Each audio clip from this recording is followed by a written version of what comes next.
Okay.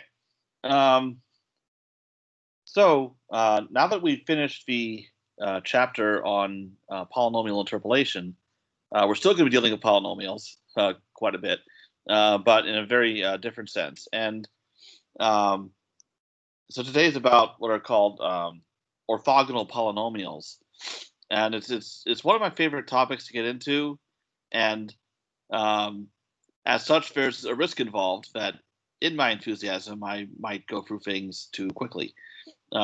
So please be sure to uh, stop me or slow me down or whatever, just in case I happen to gloss over something. There's going to be a fair amount of um, new terminology introduced today, um, but I'm not too concerned about time because we also have Wednesday to cover things too. But so I just want to give this disclaimer up front before I dive in. Okay. But I also have to make sure when I'm looking at the section, this is section 8.2, that I don't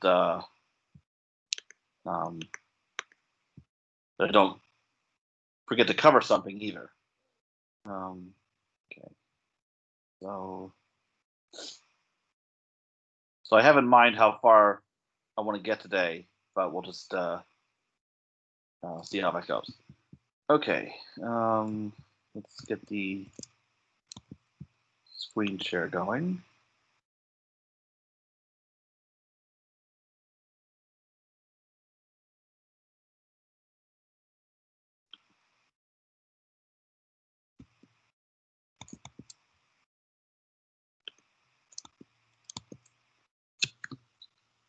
Okay. And I was thinking when getting ready for today that so section 8.2 is actually called continuous least squares approximation, as a contrast to a section that I've skipped, 8.1, which is discrete least squares approximation.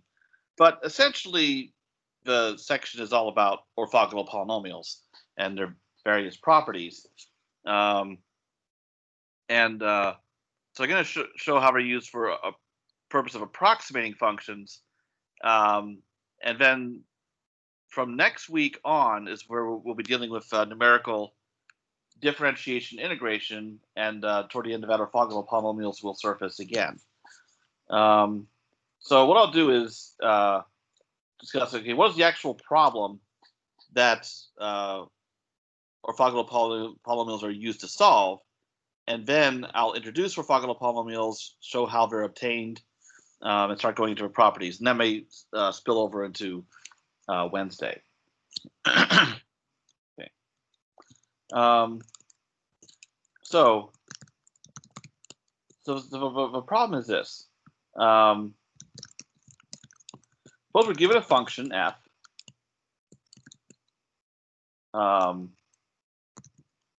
and well, actually, I'll start just describing it as a function f. We're trying to find an approximation, which I'll label as fn of x. That'll be a sum. Check my notation here.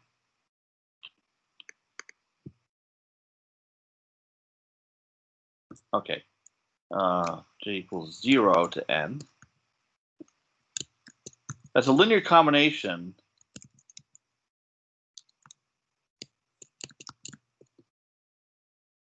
of some basically some basis functions, phi j,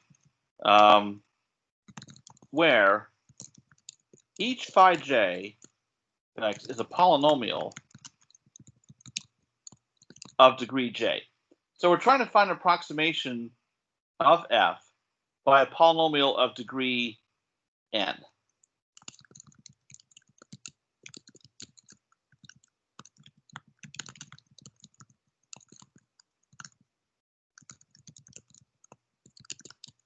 Okay.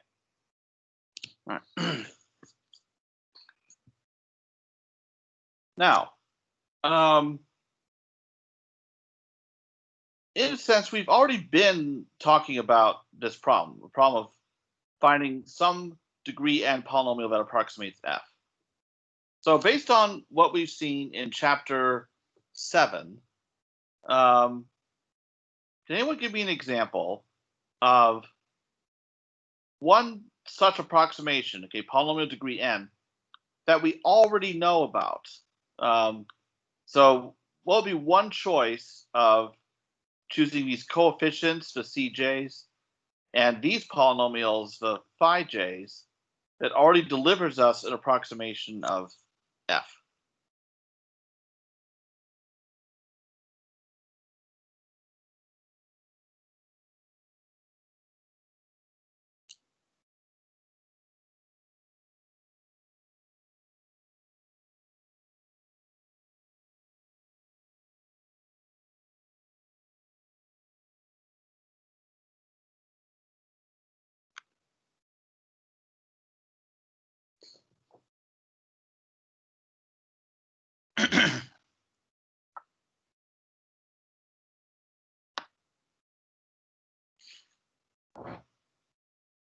So what is one such linear combination you've already seen, where there's some choice of coefficients, some choice of polynomials that lets us approximate a given function f from the last chapter?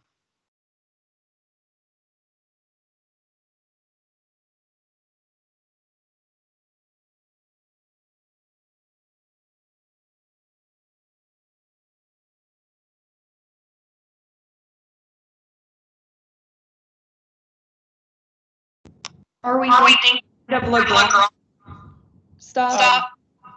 Yeah. Now, if you ignore this part, requiring degree j, yes, we could fill in the Lagrange polynomials here. If we use the Lagrange polynomials here, what would the coefficients be?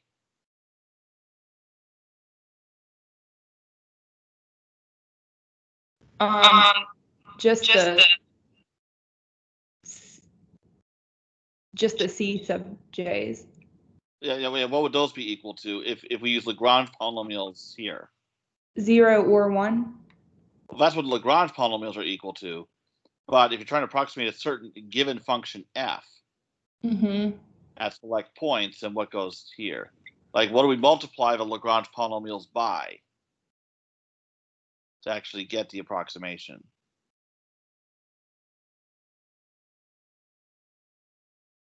Using the fact that the Lagrange polynomials are equal to 0 or 1. Okay. I'll just have to think. Okay. And anyone else, welcome to chime in too. So I know something that we've discussed.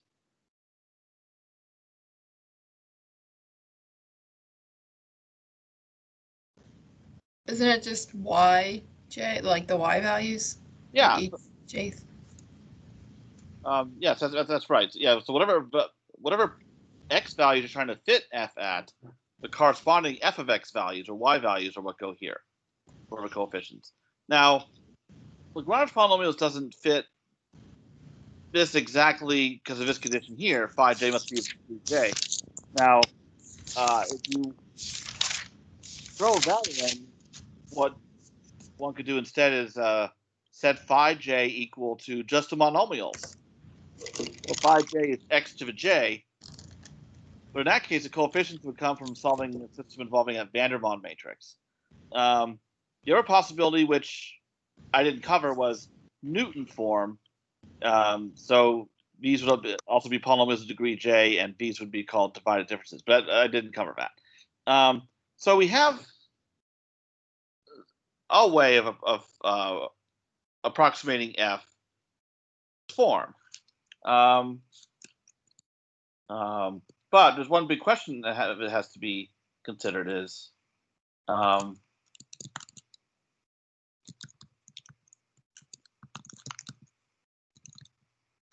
what constitutes a good approximation? So that's the question that we haven't really considered before because we just had one notion of it and that's what we went with.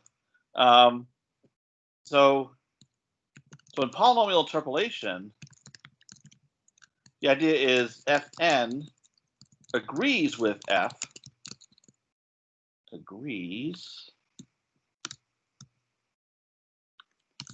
at n plus 1 chosen points, your xi's. But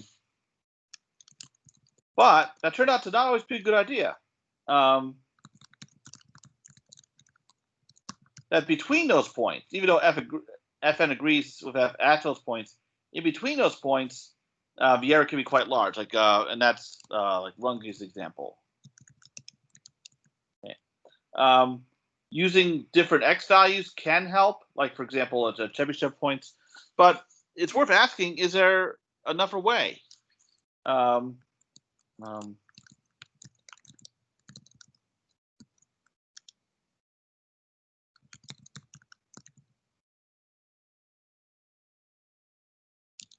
All right, what if we have some other notion of good approximation? Okay, so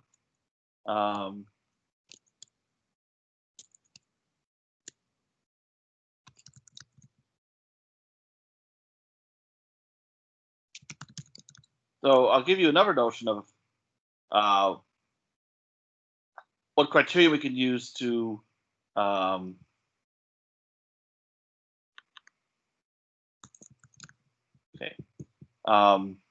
number of criteria we can use to come up with a good approximation of F.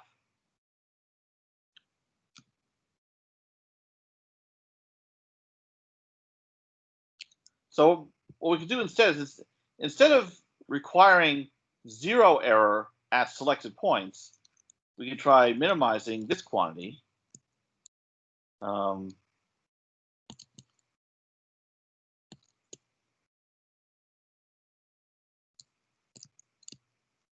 Okay. Which is a norm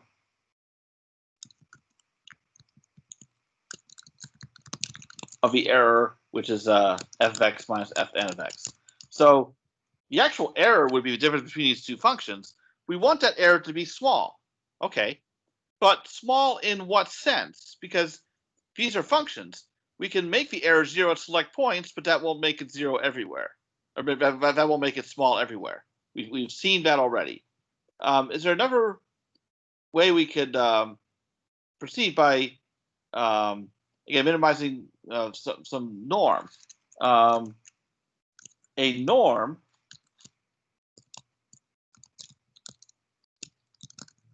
is any function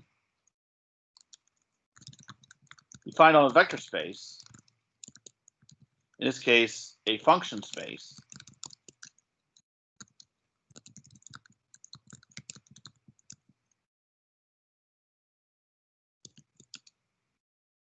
and a norm is meant to convey magnitude. So the simplest norm of all is absolute value, if you're dealing with just numbers. If you're dealing with functions, you got to use something else. So how do we define a norm in such a way that it conveys magnitude?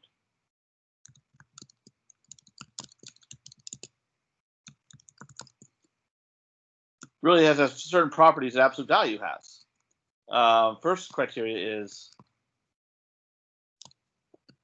the norm of any function f, or whatever we're taking a norm of, but in this case it's functions, must be greater or equal to 0. Cannot be a negative number.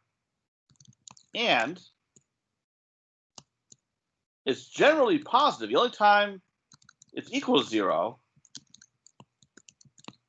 is if a function itself is 0. Okay. All right, so certainly we need that to think of this as a magnitude. Also, if we take a function and scale it by a constant, that should scale the norm. It's an absolute value.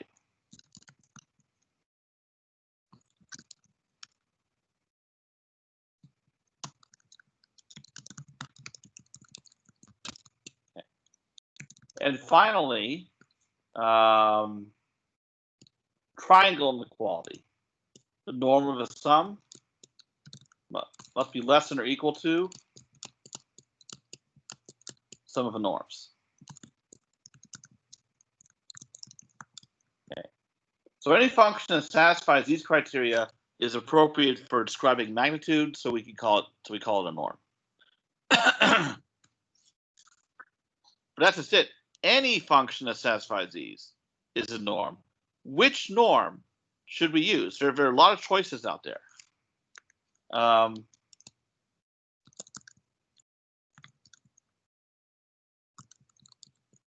Okay. So here are some choices.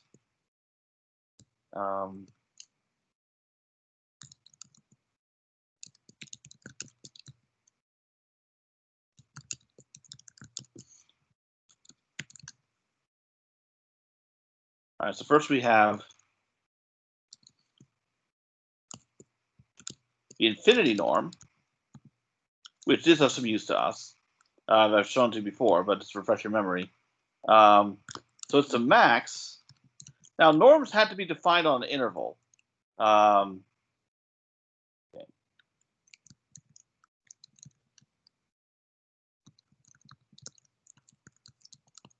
Or we could use a whole real number line. You can go from minus infinity to infinity, but here we'll stick with an interval.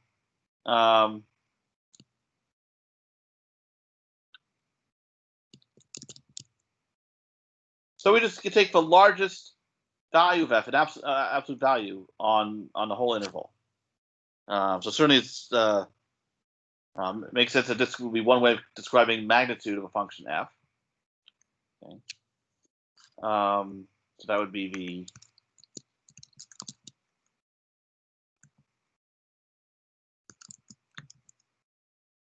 infinity norm, also known as the L infinity AB norm. Actually, I should use an open interval here. That would be better. That way, that if A or B is infinite, then we can accommodate that. Okay. And then we have the L1 norm.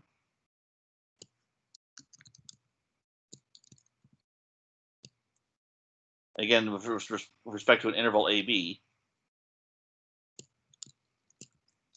So that would simply be the integral from A to B of the absolute value of f. And finally, the L2 norm.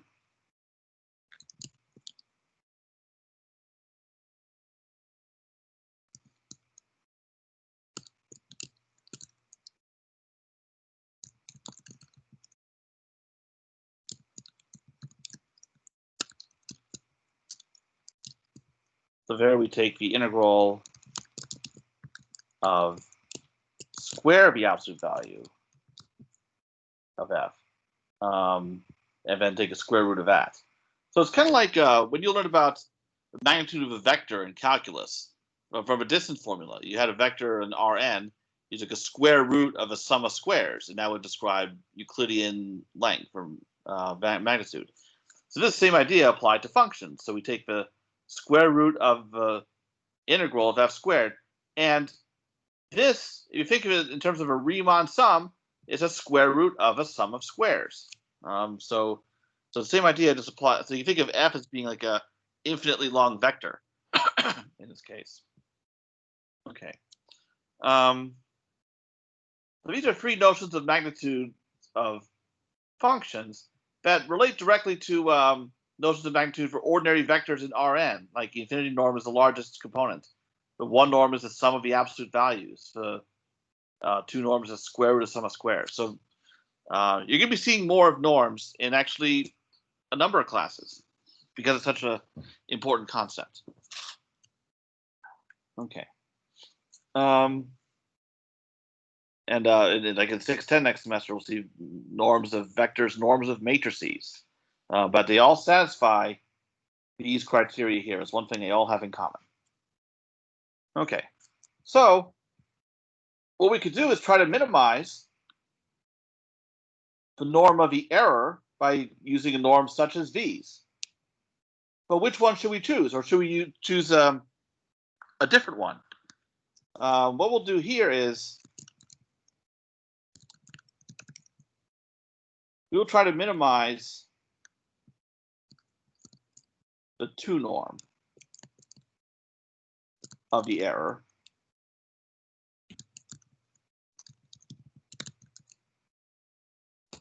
Because unlike the other norms, the 2 norm is a differentiable function. Can anyone tell me why, if we're trying to minimize something, why should it matter that it's differentiable? And think back to calculus 1.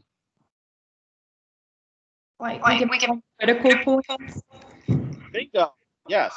So the standard approach to minimization is finding the critical points of your function. So you need the derivative to exist, or prefer. Well, okay. Critical point technically is where a function derivative is 0 or undefined. But if a function is differentiable, then you can try to find where the derivative of a norm with respect to some parameter, or a gradient, if you have multiple parameters, is equal to 0. So that's why it's a sensible choice. So very good. Yes. I have a question. I'm not sure exactly how to frame it, but like the difference between the L1 norm and the L2 norm, I guess like what's the point of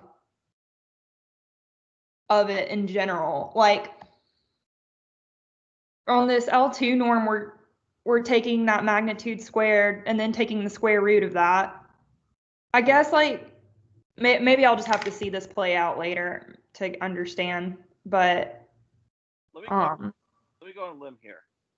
Are you saying that it feels as though these are saying exactly the same thing in a way? Yeah, that's how I feel. Okay. Okay. The thing to keep in mind is each integral, think of it as a Riemann sum. And so you would know from algebra that,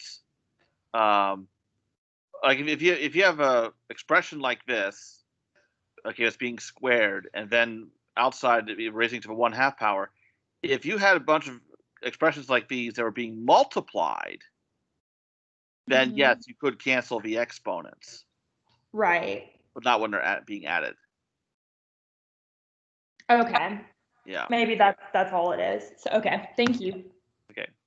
Yeah, the thing is, there's no summation here because it's buried in here. Okay. Alrighty. Now, so that's the idea. So now,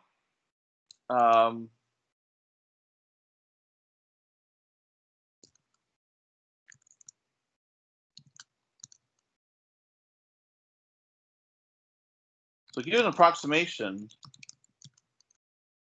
of this form, and I'm just going to repeat the form that I gave earlier.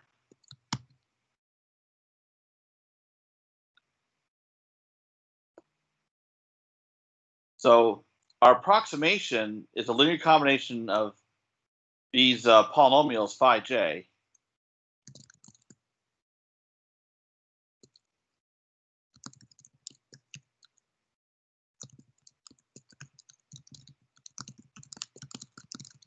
So we assume that these are already specified, the phi's. So how do we find these coefficients?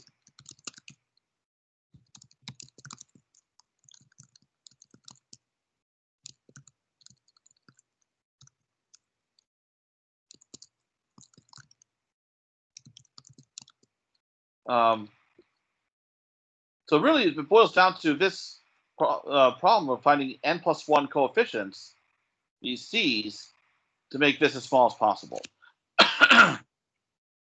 Okay.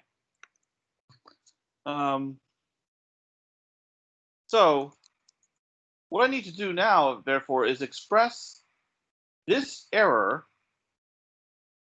as a function of these coefficients. And then I will need to take the derivative with respect to these coefficients and set it equal to 0. And that will hopefully lead me to a system of equations to solve for these coefficients.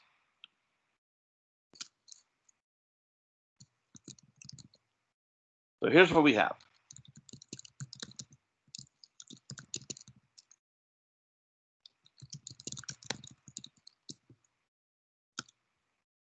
Okay, so we have f minus fn 2 norm. And I'm going to work with a square of a 2 norm, just to avoid the pesky square root. So minimizing a square would amount to minimizing this. All right, so that's going to be all right.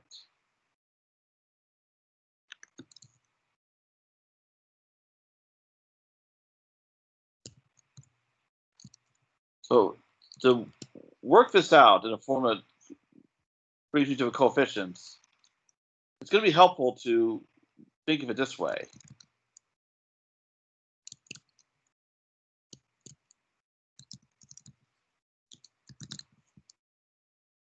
I'm going to express this norm squared in terms of what's called an inner product. Now, we've seen this before, but now I can really spend more time on it.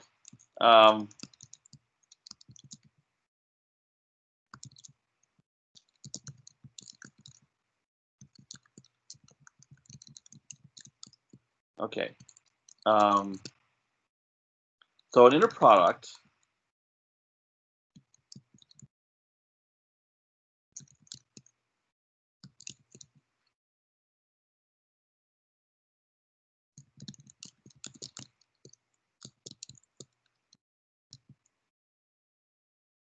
of two functions is where we multiply the functions together. The bar here indicates complex conjugation.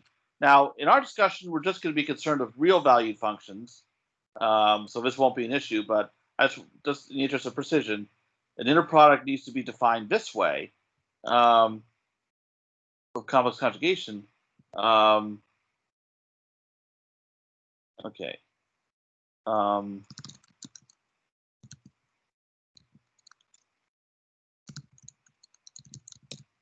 Where an inner product has these properties.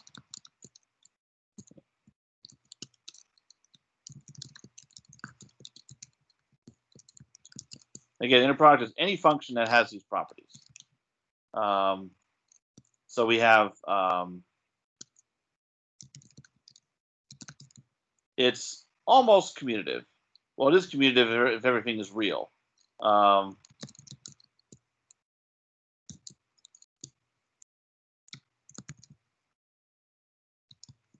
So changing the order of inner product of the operands just causes a complex conjugate to be taken. And then we have linearity. So if you have a constant, a scaling factor here, you can pull it out. Which makes sense because if we have a constant factor in an integral, of course you can pull out the constant from that. Notice I've only applied it to the right argument here because of a complex conjugation. So if I went the other way,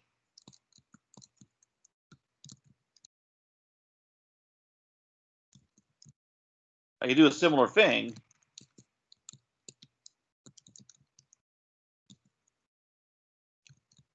But I have to remember to conjugate it. Okay. Also for linearity,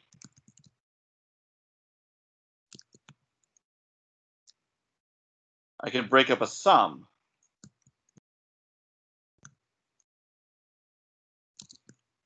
of inner products.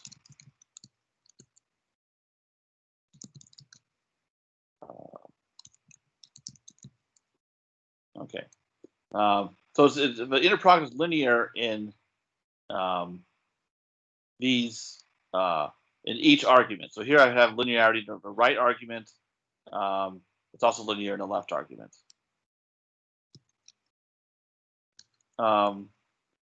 And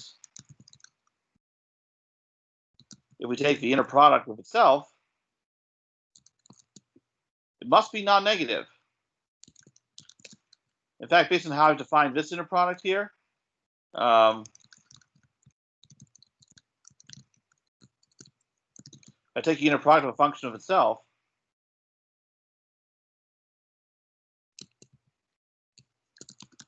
It's the 2 norm squared. So any function that satisfies these properties, and hopefully I didn't leave any out. I don't think I did. Is a valid inner product.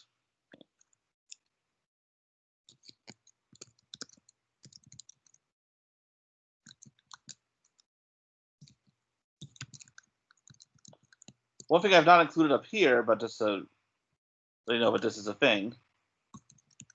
We can define an inner product of a weight function.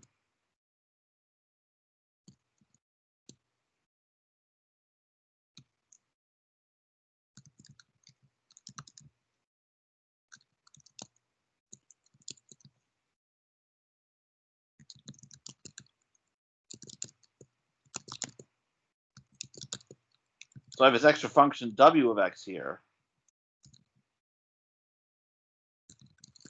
where w as some function that's positive on the interval AB.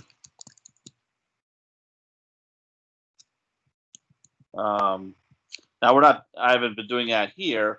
I just, so if wx is just 1, we call that the standard inner product.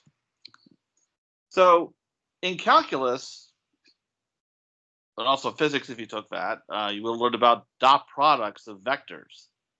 So here we have the same idea applied to functions. With a dot product of vectors, you multiply corresponding components and add them up. Here too, we're multiplying corresponding function values and adding them up, as in a Riemann sum. So it generalizes a familiar dot product in that sense. So these properties of the inner product, like especially with linearity, are going to be helpful to us in working with this expression here to figure out how to minimize it. So that's why I've gone through all of this. I apologize if anyone is suffering on jargon overload at this moment. I would certainly understand.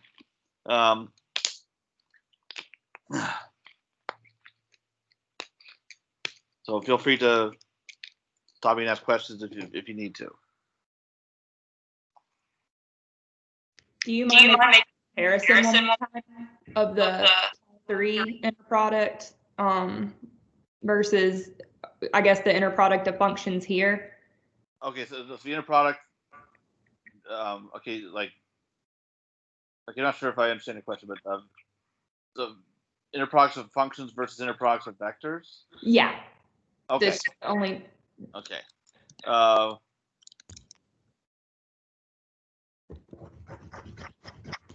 So I'll write it out in a way that will make it easier to see.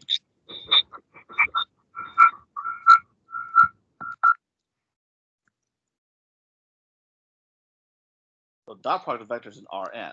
What we have is u dot v, which is so u1 v1 plus u2 v2 plus and so on, u and vn. So multiplying corresponding components of u and v and adding them up.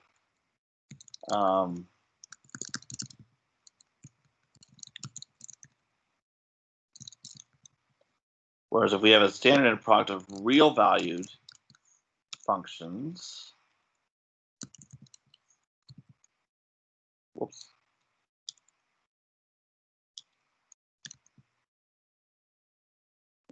Since I had that spelled wrong.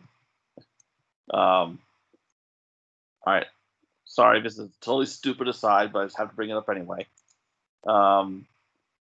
When I was little, my younger brother had was written a short story, and anywhere in the story where he meant to use the word attention, he switched the O and the I, like I accidentally did here. So throughout the story, he'd written attentoin. Sorry, that just popped in my head. All right, so inner product of real valued functions on interval AB. And I'm saying real valued because I don't feel like conjugating. So it's sheer laziness on my part. So you can think of, so if we look at the definition, but to more easily compare these two, I'm going to write it this way. As the limit of a Riemann sum.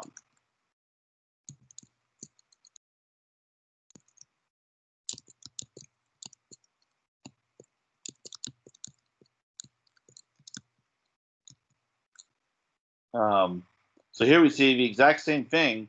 Like actually, let's reinforce it even more. There you go. So multiplying corresponding components, where in this case we have, evaluating it, select x values, adding them up.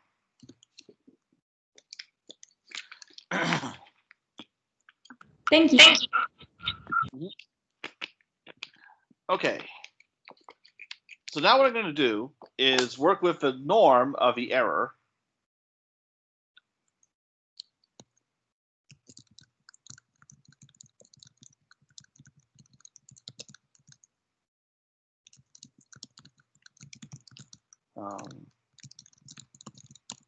All right.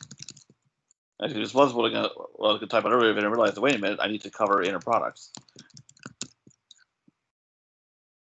Whoops, I don't want that.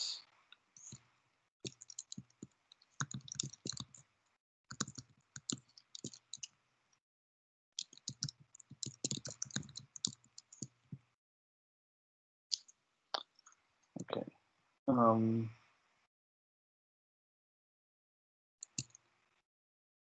All right, so we have norm. Wait. Two norms squared. All right, so as I wrote out earlier, the norm squared can be viewed as inner product with itself. When it's a two norm. Other norms don't have that notion. Now, the next thing to do is I'm going to substitute the form for Fn from earlier. So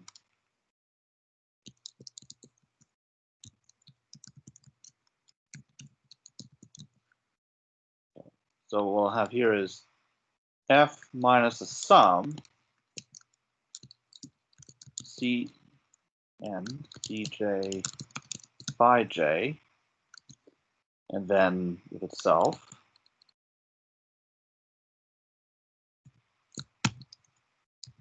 Okay. Actually, what I'm going to do on the right, I'm going to use a different letter. K instead of J.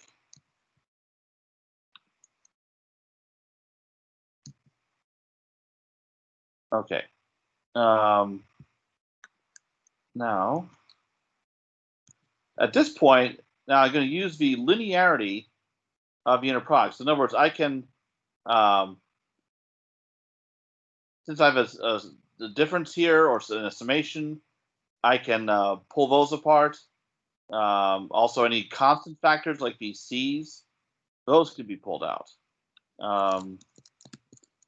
So for example, I'll just do this one step at a time. Okay, so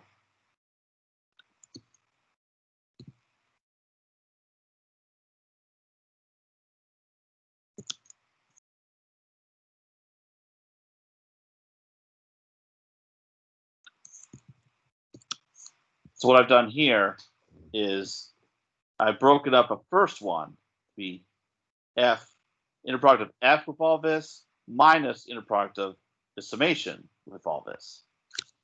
And then I can apply linearity again on the left argument. I can take this summation and pull it out.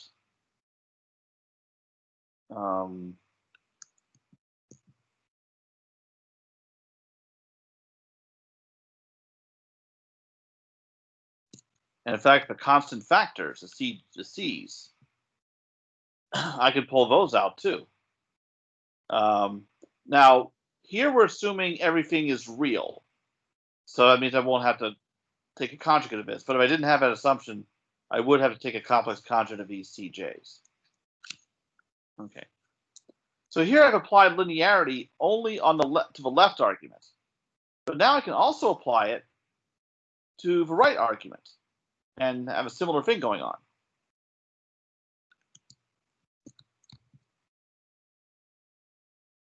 Whoops, what happened here? Okay. So now each one of these, I need to break it in two. Okay, with the other one also. Okay. Don't want that.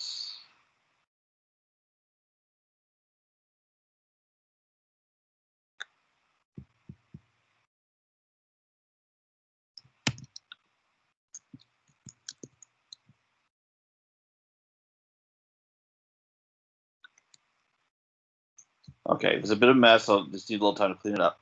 Okay, so you're going to have F with F.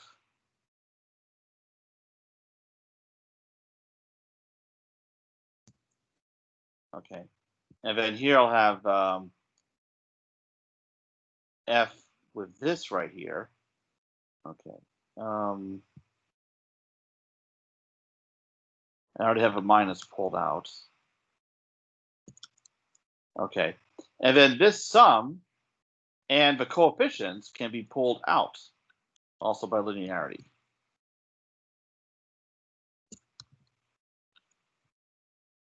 Okay. And then over here, I've broken this up, so I'll have phi j with f. So I just got the expression to navigate through in LaTeX code. Okay, so j with f. All right, and then I have this right here. It's going to remove the f and minus. Okay, and then here again, I'll pull the summation and constants out.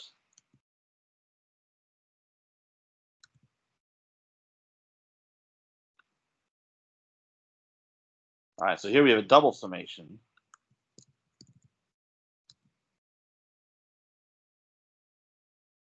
Okay. All right, so now the norm of the error we're trying to minimize turns out to be equal to this.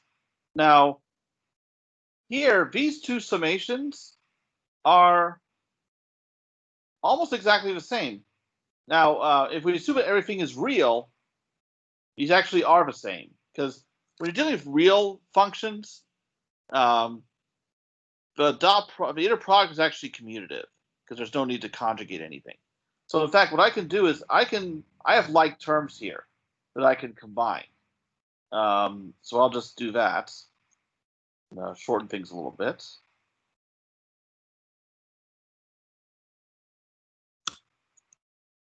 So I'll throw in a factor of 2 there. Okay, so now I have this expression. Now I've expressed the error in terms of these coefficients, the c's.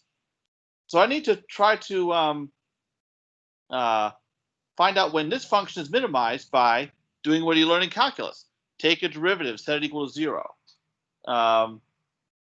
So I'm going to call this function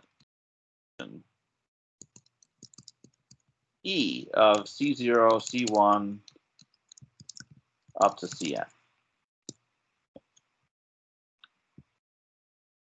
So that way I could take a derivative of this function with respect to each coefficient.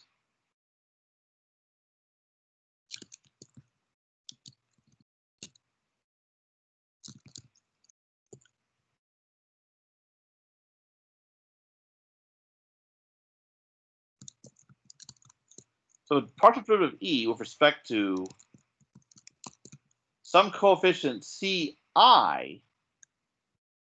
is equal to what? So I go through all this and take a derivative with respect to ci. Well, this will be 0 because this doesn't depend on the c's at all. So what I'll get instead is minus 2 from here.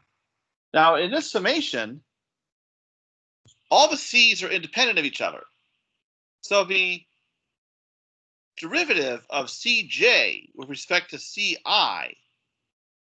will be 0 unless I is equal to j, in which case it'll be 1.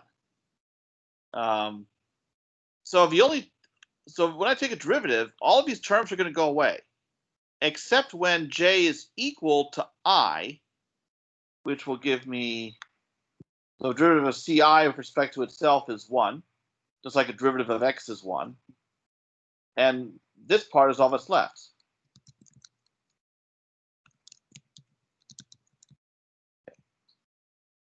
From here anyway. Then there's still this to deal with. That's going to be a little trickier. Because I have this product, ck, cj. For that, I have to use a product rule.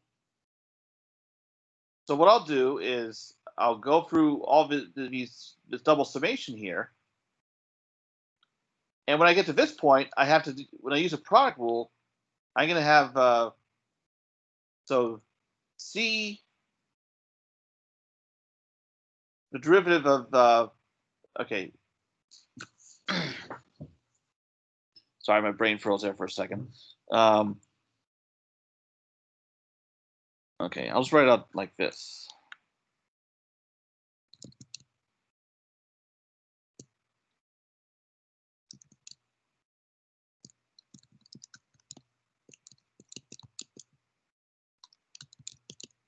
All right, so I'll still have this double summation.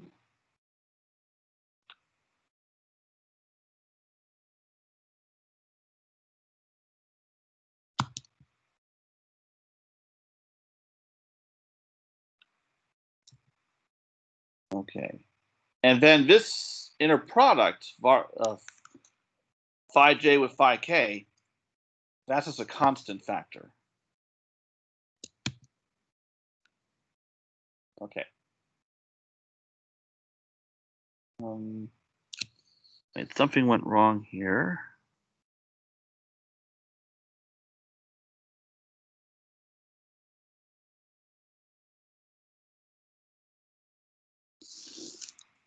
Oh, okay. All right. So when I take the derivative of this, well, that's going to be equal to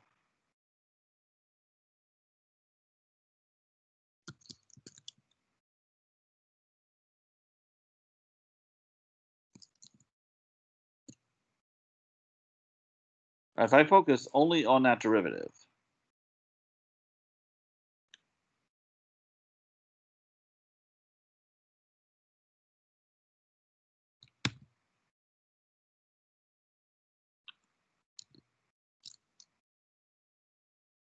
So Cj times the derivative of Ck but that's going to be 0 unless k is equal to I. So this, I have this, a Kronecker delta. I know I brought this up before. Kronecker delta IK is 0 when I is not equal to k, 1 when I equals k. Plus, now for the other term, I have ck. If I take a derivative of cj, well, that's another Kronecker delta.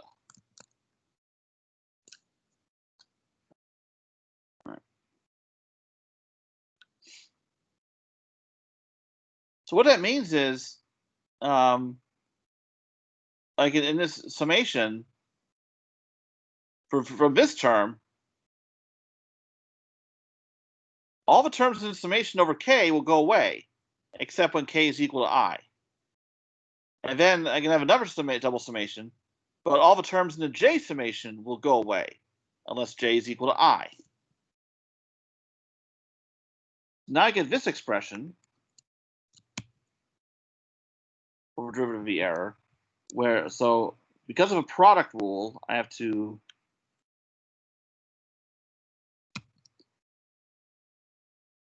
work with 2 copies of this expression. Okay.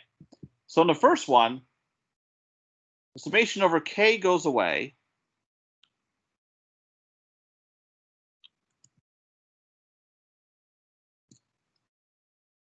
Because the only terms that remain are when k is equal to I. So wherever I see I in here, oh wait, I need to fill this in. So this will be CJ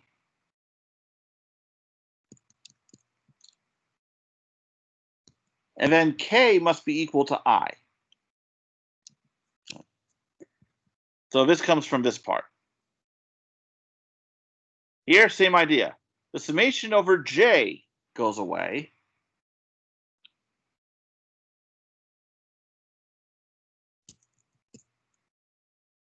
And then this derivative, this part of the derivative becomes ck.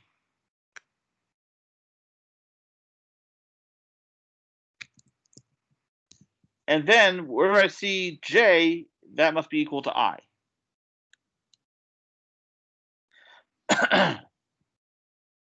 Okay.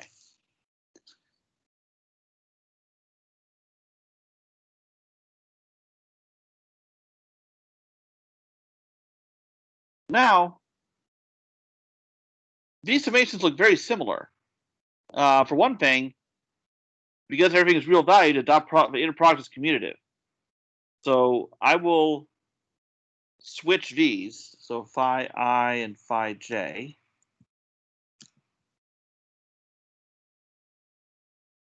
Also, here I'm using j. Here I'm going to use j throughout.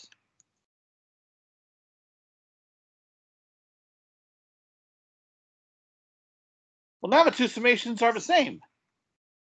Well, after I fix everything.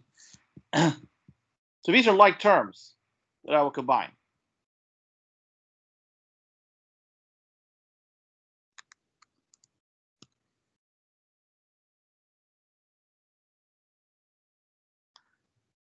So now this has to be set equal to 0.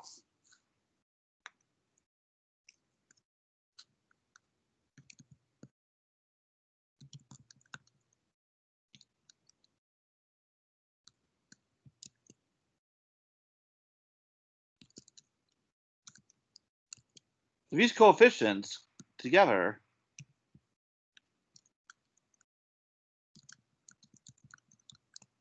they satisfy a system of equations.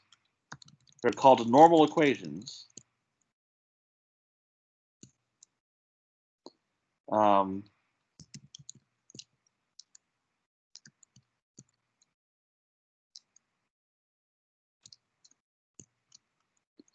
right, so we have this inner product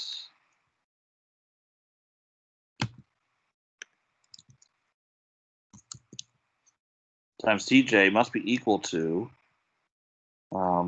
this expression from the other side. Okay. And you must satisfy all of these for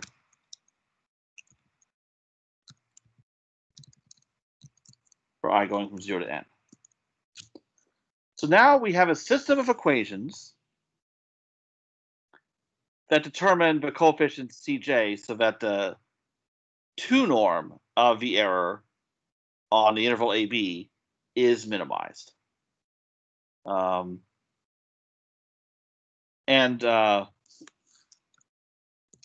this is a system of equations Ax is equal to B. This is an ordinary linear algebra problem where the matrix A comes from these inner products.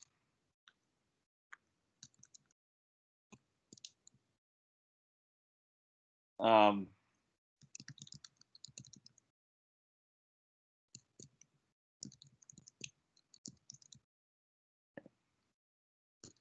then we have xj is cj, that's the unknowns. And the right-hand side is the inner product of each basis function with the function f that we're trying to approximate. So you can solve that by whatever means, Gauss elimination or whatever. This system of equations can be shown to have a unique solution. So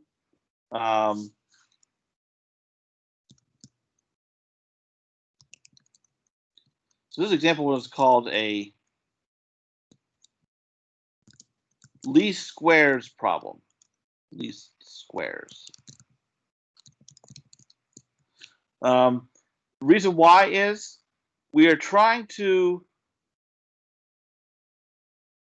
minimize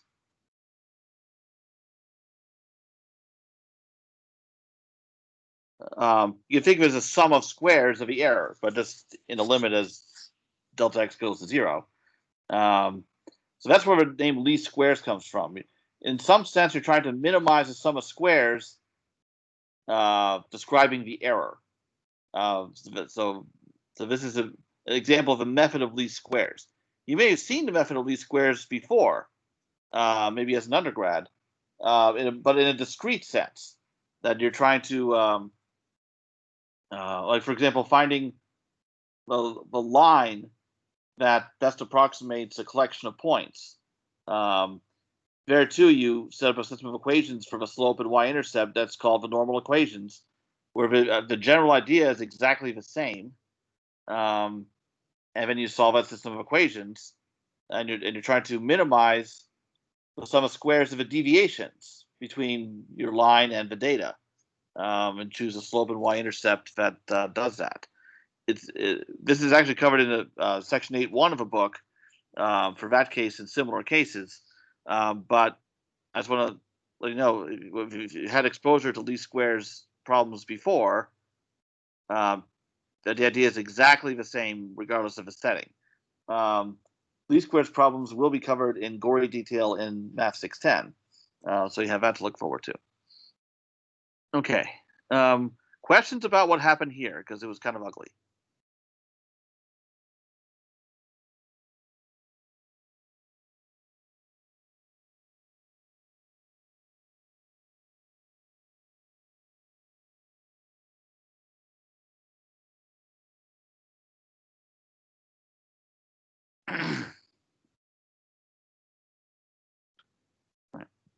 Now, it turns out I'm not going to get as far as I planned, but honestly, I'm okay with that. So, because I want to make sure that I cover everything thoroughly instead of just trying to get through it all too quickly. Now, what I've shown is, however you choose these polynomials, you can solve for the coefficients. But what about the ramifications of different ways of choosing these phi's here? A simple choice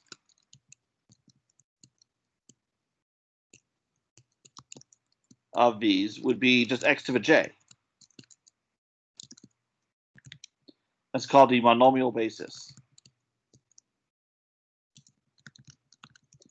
The problem is the matrix A in that case is of a matrix that you get from solving a system of equations can be very ill-conditioned.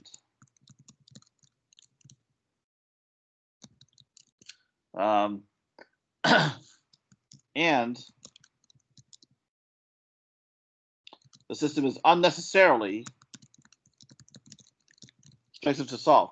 Now, we've seen this before in polynomial interpolation.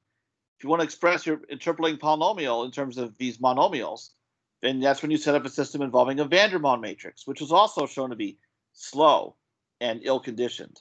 So we like a better approach. So what if we can find polynomials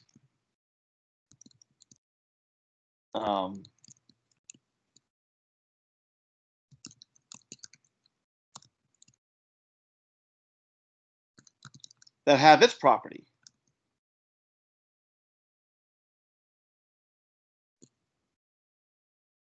That the inner product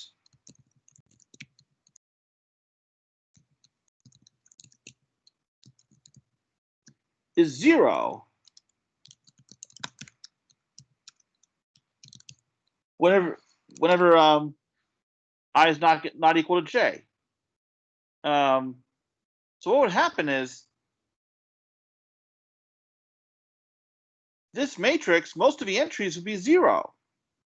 So a system of equations would be very easy to solve.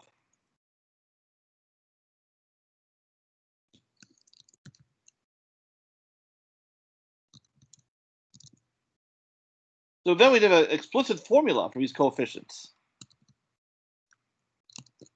So Cj would be equal to the inner product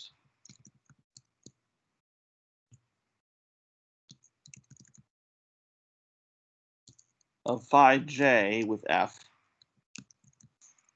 divided by inner product of phi j with itself.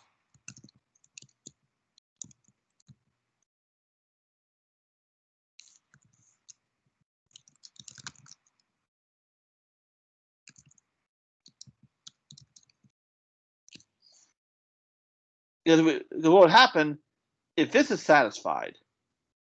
Then we go back to the system of equations here, same system, all the terms would go away unless I was equal to j. So then we'd have one term on the left side, and then this on the right side, we just divide and we're done. Another way of putting it is the matrix A is a diagonal matrix. So that takes all the work out of getting a coefficients. So it's a whole lot more efficient.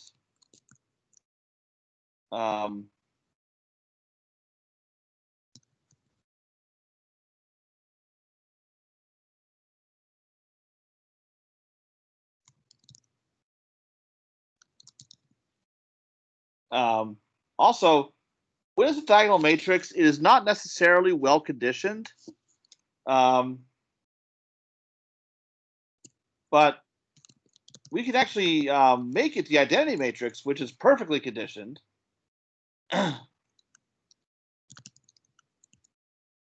Just by scaling these polynomials.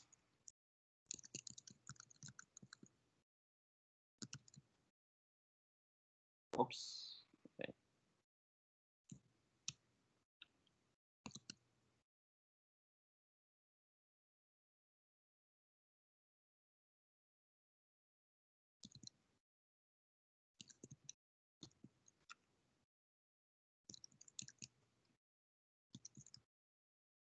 Like we could scale it so that this inner product of itself is equal to 1. So then we don't even need a denominator. We can just compute these. So if we can do that, then the least squares problem is easily solved. So some terminology.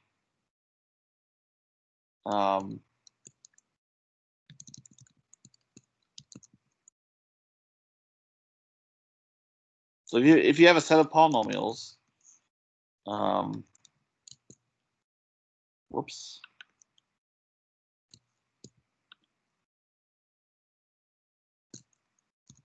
That satisfy this relationship that I gave up here.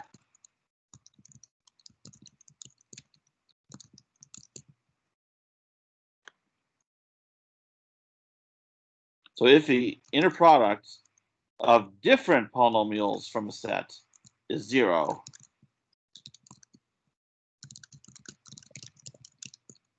those are called orthogonal polynomials. Because two functions are orthogonal if their inner product is 0. You have to specify which inner product you're dealing with. Here we're just dealing with the standard one. Now, on top of that, we also have that the inner product with itself is equal to 1. And we also say they're orthonormal.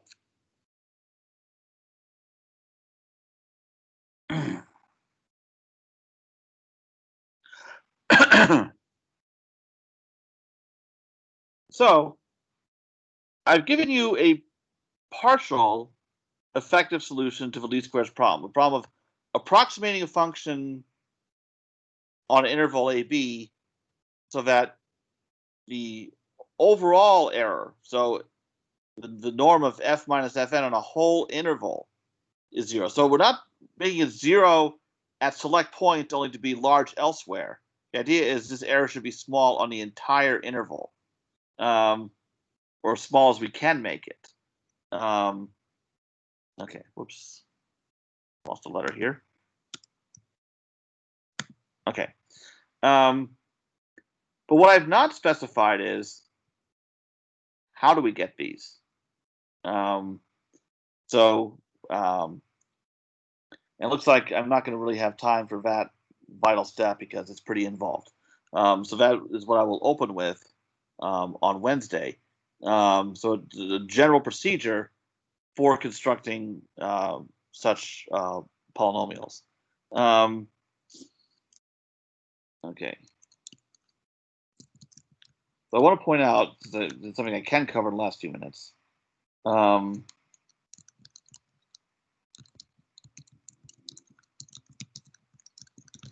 you say that polynomials are orthogonal or orthonormal, you have to make clear which interval you're talking about and weight function you're dealing with, if you have one. But by default, it would just be 1. And I mentioned that to give some examples.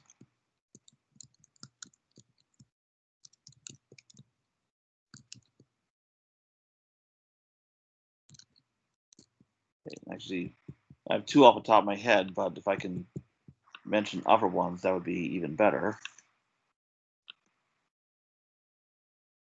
Okay.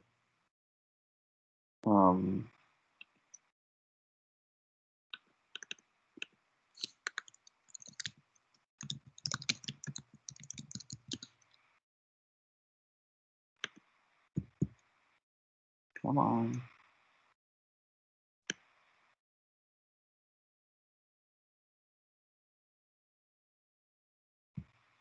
Okay.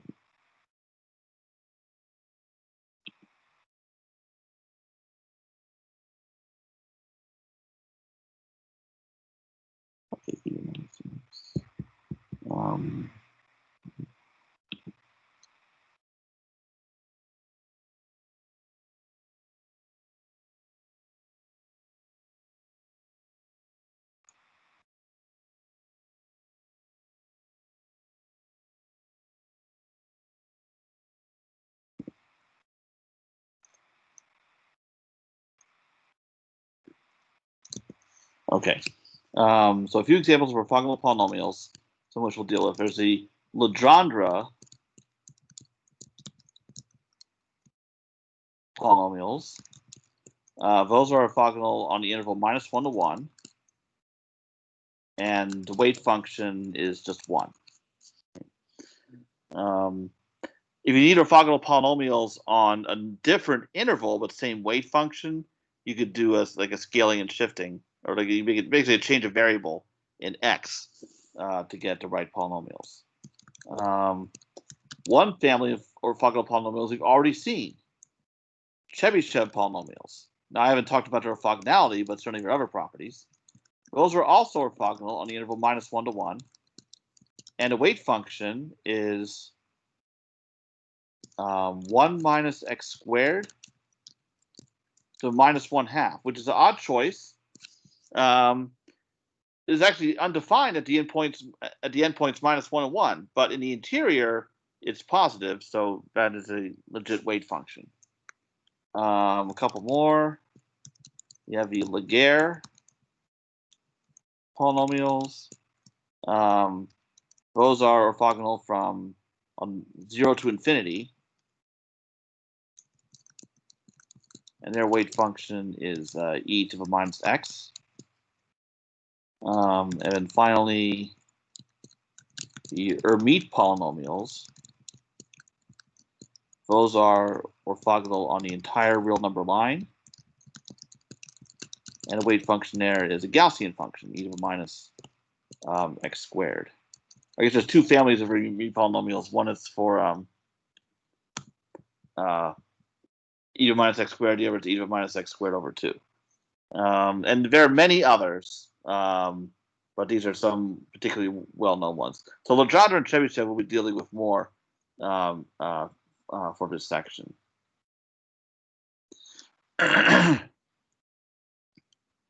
But weight functions can be used to emphasize one part of a spatial domain over others. Like Chebyshev polynomials, there's more weight given to near the endpoints -1 and 1. For Laguerre and Hermite, there's more weight given to x near 0, and so on. Alrighty. So, questions about any of this? Are they all open intervals? Oh, yeah, just because so it gives us the flexibility of in case a weight function might be undefined at the endpoints.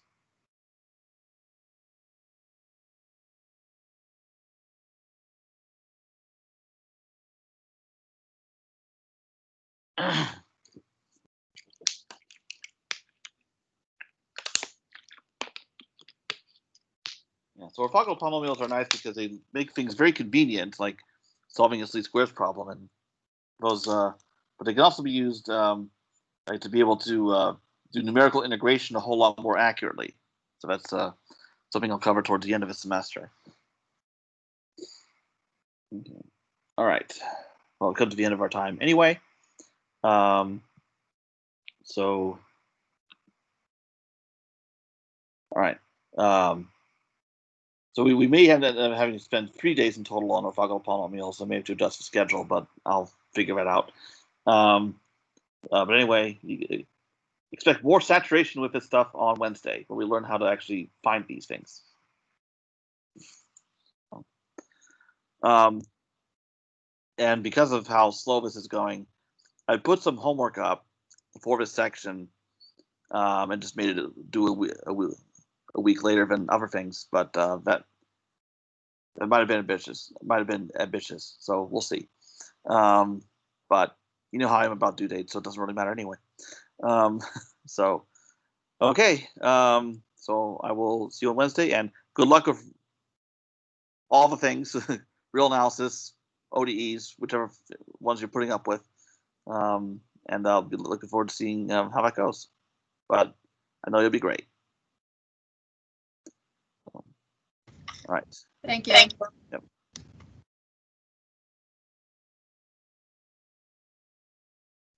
Oh, gotta stop recording.